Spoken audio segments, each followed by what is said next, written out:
नमस्कार. स्वाभिमानी TV news चॅनलच्या बातमीपत्रात आपलं स्वागत. गया येथील महाबोधी विहार मनुवादी पुजाऱ्यांपासून मुक्त करा. धुळे जिल्हा अधिकाऱ्यांमार्फत राष्ट्रपतींना निवेदन. 1300 वर्षे पुरातन सम्राट अशोकाकालीन प्राचीन महाबोधी बुद्ध विहाराला मनुवादी पुजारींच्या ताब्यातून मुक्त करावे, तसेच संविधानाचे कलम 26चे होणारे उल्लंघन तात्काळ बंद करण्यात यावे अशी मागणी धुळे जिल्हा संविधान संरक्षण समितीने केलेली असून या मागणीसाठी आज धुळे जिल्हा अधिकाऱ्यांमार्फत राष्ट्रपतींना निवेदन देण्यात आले. दरम्यान यावेळी निवेदन देण्यासाठी धुळे जिल्हा संविधान संरक्षण समितीचे पदाधिकारीसह कार्यकर्ते मोठ्या संख्येने उपस्थित होते. सध्या भारतामध्ये ह्या मनुवादी युरेशियन ब्राह्मणांनी प्रत्येक इतर धर्मियांच्या धार्मिक स्थळामध्ये मंदिर शोधण्याचा प्रयत्न करतायत. यापूर्वी यांनी मस्जिदींमध्ये मंदिर शोधलं.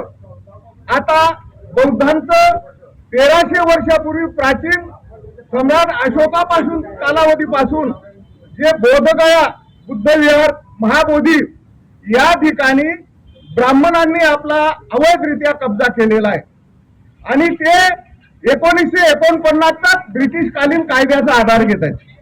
बाबासाहेबांनी 26 नोव्हेंबर 1950ला संविधान या देशाला सुपूर्द केलं. त्यावेळीच भारतीय संविधानामध्ये भारताच्या प्रत्येक धर्म जाती पंथ प्रजाती यांना आपलं अभिव्यक्ती स्वातंत्र्य असावं म्हणून संविधानाच्या 25, 26 आणि 27 या कलमामध्ये धर्म स्वातंत्र्य, प्रचार प्रसार, पूजा अर्चा यांचा देण्यात आलेला आहे. त्यानुसार प्रत्येक धर्मियांचे धार्मिक स्थळ, हिंदूंच्या धार्मिक स्थळामध्ये हिंदूच पुजारी असतो, त्यांच्या ट्रस्टीमध्ये हिंदूच असतो. मुस्लिमांच्या धार्मिक स्थळामध्ये पुजारी मौलाना मुस्लिमच असतो. त्याचप्रमाणे बौद्धांच्या धार्मिक स्थळामध्ये पुजारी हा बौद्ध भिक्खूच असला पाहिजे.